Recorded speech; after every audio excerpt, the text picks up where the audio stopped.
اب اس کے برعکس جو چیز سامنے آتی ہے، جدید سائنسی معلومات جو ہوئی ہیں، ابھی آپ نے حال ہی میں شاید کل یا پرسوں اخبار میں تھا کہ اب جو فزسسٹ ہیں جو اس وقت دنیا میں ریسرچ کر رہے ہیں، وہ ریسرچ ہو رہی ہے وہ پارٹیکلز پر، لائٹ پارٹیکلز جو شروع میں بالکل وجود میں آئے، بہت ہی چھوٹے، جن کا کوئی تصور آپ نہیں کر سکتے ان کے چھوٹے ہونے کے اعتبار سے۔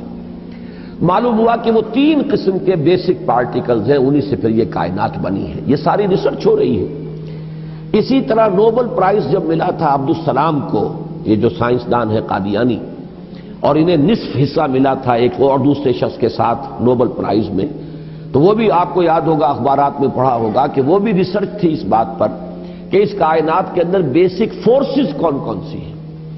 ایک فورس آف گریویٹی ہے، ایک میگنیٹک فورس ہے، ایک الیکٹرانک فورس ہے، وغیرہ وغیرہ۔ اور ہو یہ رہا ہے کہ اب یہ چیزیں جیسے جیسے تحقیق آگے بڑھ رہی ہے، ان کی تعداد کم ہو رہی ہے، گویا کثرت سے وحدت کی طرف انسان جا رہا ہے، اور انسان یہاں تک جا رہا ہے کہ پوری کائنات اپنی پوری ڈائیورسٹی، اپنے پورے تنوع کے ساتھ، اس کا نقطہ آغاز جو ہے وہ بالکل ایک یا 2 یا 3 چیزیں ہیں بڑی حقیر سی، وہاں سے اس کائنات کا ارتقاء ہوا۔ وہ جو theories of the creation of universe ہے کہ یہ کائنات کیسے وجود میں آئی، کریشن کیسے ہوئی، کن سٹیجز میں سے یہ کائنات گزری ہے۔ قرآن کہتا ہے کہ ایک لفظ کن ہے جس سے کہ اس کائنات کی تخلیق ہوئی۔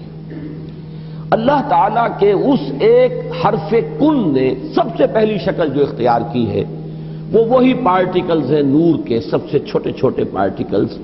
یہ خنک نور کا دور ہے جس میں کہ حرارت نہیں تھی، گرمی نہیں تھی، ٹھنڈی روشنی، ایک بسیط نور تھا کہ جو اس حرف کن کے ذریعے سے وجود میں آیا۔ یہ جو دور ہے خنک نور کا، ذہن میں رکھیے، اس میں ابھی حرارت نہیں ہے، اس میں گرمی نہیں ہے، جو بھی ہے اندر پوشیدہ ہے اس کے، وہ بعد کا مرحلہ آئے گا جب میں عرض کروں گا۔ اس خنک نور کے دور ہی میں 2 چیزیں اللہ نے اس سے پیدا کی جو صاحب شعور اور صاحب تشخص ہے۔ ایک ارواح انسانیہ، وہ بھی نورانی ہے، اس نور سے بنی۔ دوسرے ملائکہ، وہ بھی نورانی ہے اور اس نور سے بنے۔ سب سے پہلے اللہ نے حضور صلی اللہ علیہ وسلم کی روح کو پیدا کیا، کیونکہ ابتدائی مرحلہ یہی ہے۔ یہ خنک نور کا دور ہے، جبکہ ابھی نہ کوئی ناری کرے تھے، نہ کہیں کسی طرح کی خاک وغیرہ کا کوئی مسئلہ تھا۔ اس کائنات میں اللہ تعالیٰ کے حرف کن نے ایک خنک روشنی کی شکل اختیار کی تھی، اس سے پیدا کی گئی ارواح انسانیہ، انہی میں ایک روح محمدی ہے صلی اللہ علیہ وسلم۔ تو اگر سب سے پہلے اللہ نے اسی کو بنایا ہو تو اس میں کوئی حرج واقع نہیں ہوتا، وہ بھی مخلوق ہے، وہ بھی اللہ کے بنانے سے وجود میں آئی ہے، صرف ایک تقدم زمانی اسے حاصل ہے کہ سب سے پہلے اللہ نے نبی اکرم صلی اللہ علیہ وسلم کی اس روح مبارک کو اس نور سے پیدا کیا، لیکن اسی نور سے تمام انسانوں کی ارواح پیدا کی گئی، اور انہی سے وہ عہد لیا گیا تھا لست بربکم قالوا بلی، اور اسی نور سے ملائکہ پیدا کیے گئے ہیں۔ خنک نور میں بڑے بڑے ایکسپلوژنز ہوئے ہیں اور ناری کرے وجود میں آئے۔ یہ ذہن میں رکھیے کہ ایک شے ہے، اس کے اندر کوئی حرارت مخفی ہے، ظاہر نہیں ہو رہی۔ ایٹمز ہیں، ایٹمز کے اندر بہت بڑی انرجی ہے، ظاہر نہیں ہو رہی۔ اس خنک نور کے اندر بھی وہ انرجی موجود تھی، لیکن انسولیٹڈ تھی، اس کا ظہور نہیں تھا۔ لیکن جب ایکسپلوژنز ہوئے ہیں تو پھر یہ کہ بڑے بڑے ناری کرے وجود میں آئے۔ یہی ناری کرے ہیں جن کو ہم سورج کہتے ہیں، بہت بڑا ناری کرہ ہے سورج، اس کے اندر کمبسشن کا عمل چل رہا ہے، عمل احراق ہے، اس کی حرارت کا ہم تصور نہیں کر سکتے۔ بڑے اور نہ معلوم کتنے سورج ہیں اس کائنات میں، یہ نہ سمجھیے کہ ایک ہی سورج ہے۔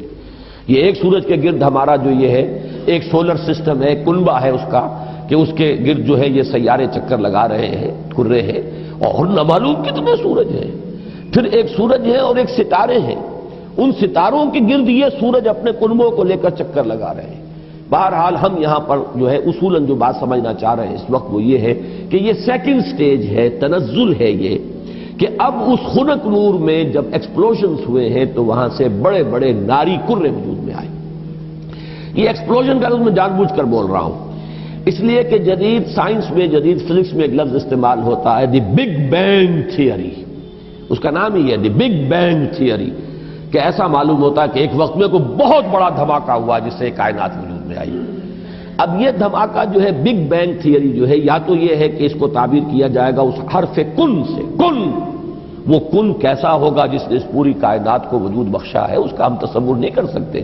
یہ ہم کہہ رہے ہیں کن، لیکن اللہ کا وہ کلام جب صادر ہوا ہو اور حکم ربی امر کن جو ہے اس کی کیا کیفیت ہوگی، تو یا تو بگ بینگ جو ہے یا تو اس سے تعبیر کیا جائے، اور یا یہ کہ جو یہ ایکسپلوژنز ہوئے ہیں اس خنک نور نے جو ناری کروں کی شکل اختیار کی ہے، تو یہ بگ بینگ ہے، یہ دھماکہ ہے۔ یہ دور ہے کہ جس میں اس آگ سے اللہ نے تیسری مخلوق پیدا کی۔ میں نے اب پہلے دو کر دیے نا، نور سے دو مخلوق، انسانی ارواح اور ملائکہ۔ دوسری سٹیج پر یہ تیسری مخلوق پیدا ہوئی ہے، جنات ہے، یہ آگ سے بنائے گئے ہیں۔ قرآن بار بار کہتا ہے وَالْجَانَّ خَلَقْنَاهُ مِنْ قَبْلُ مِنْ نَارِ السَّمُومِ۔ قرآن مجید میں سورہ رحمان میں بھی ہے، اللہ تعالیٰ نے انسان کو پیدا کیا ہے مٹی سے، لیکن یہ کہ انسان کو بنایا ہے آگ کی لپٹ سے۔ بار بار آیا ہے یہ مضمون تو قرآن مجید میں، اور جنوں کا معاملہ جو ہے، اور یہ کہ سورہ ہجر میں فرمایا گیا وَالْجَانَّ خَلَقْنَاهُ مِنْ قَبْلُ، یہ پہلے پیدا ہوئے انسانوں سے۔ لہذا یہ دوسری سٹیج ہے جس میں کہ جنات کی تخلیق ہوئی ہے اس آگ کی لپٹ سے۔ کہ پھر نظریہ یہ ہے کہ یہ جو بڑے بڑے ناری کرے تھے، یہ جب تیزی کے ساتھ حرکت میں تھے تو ان سے کچھ حصے ٹوٹ ٹوٹ کر ان سے علیحدہ ہوئے اور انہی کے گرد چکر لگانے لگ گئے۔ یہ ہے در حقیقت ان سورج کے گرد جو یہ سیارے وجود میں آئے ہیں، یہ کرے جو ہیں۔ پھر یہ ٹھنڈے ہونے شروع ہوئے، اور ان میں جب ٹھنڈا ہوا ہے وہ ناری کرہ، تو اوپر جو ہے کرسٹ آیا، راکھ، جیسے انگارے کے اوپر راکھ آ جاتی ہے، راکھ ٹھنڈی ہوتی ہے، اندر انگارہ موجود ہے، ذرا سی راکھ ہٹ جائے اگر اور آپ کی انگلی جو ہے اس انگارے کو ٹچ کر جائے تو جلے گی، لیکن اگر راکھ اوپر ہے تو وہ آپ کو محسوس نہیں ہوگا۔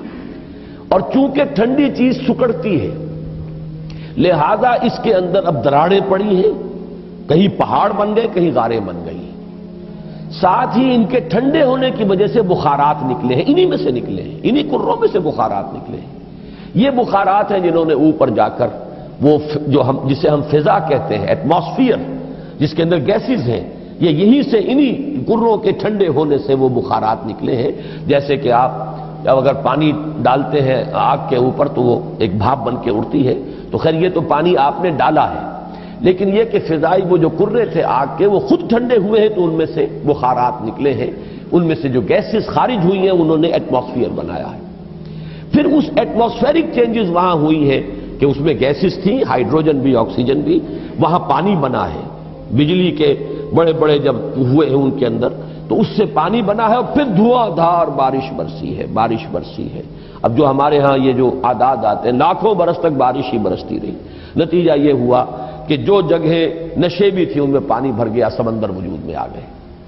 اب جہاں سمندر اور مٹی کا باہمی ربط تھا، یہ جو دلدلی علاقے کہلاتے ہیں، یہاں وہ ان آرگینک کمپاؤنڈز نے آرگینک کمپاؤنڈز کی شکل اختیار کی، یہاں سے حیات ارضی کا آغاز ہوا۔ وہ حیات نباتاتی بھی ہے اور وہ حیات حیواناتی بھی ہے، یہاں سے اس کا آغاز ہوا۔ گویا کہ کل حیوانات اور کل نباتات جو کرۂ ارضی پر موجود ہیں وہ سب کے سب در حقیقت اسی کرسٹ آف دی ارتھ سے وجود میں آئے ہیں۔ پانی اور اس مٹی کا امتزاج اور دلدل کی شکل اس کا بن جانا، اور وہاں سے ان آرگینک کی بجائے آرگینک کمپاؤنڈز کا وجود میں آنا، اور اس سے حیات کا آغاز، خواہ وہ نباتاتی حیات ہو اور خواہ وہ حیواناتی حیات ہو۔ اس حیات کا ارتقاء ہے کہ جو پھر انسان تک پہنچا ہے، وہ اس حیات، سمجھیے کہ حیات ارضی، چاہے نباتاتی ہو اور چاہے حیواناتی ہو، اس کی چوٹی کی جو شخصیت ہے وہ انسان ہے۔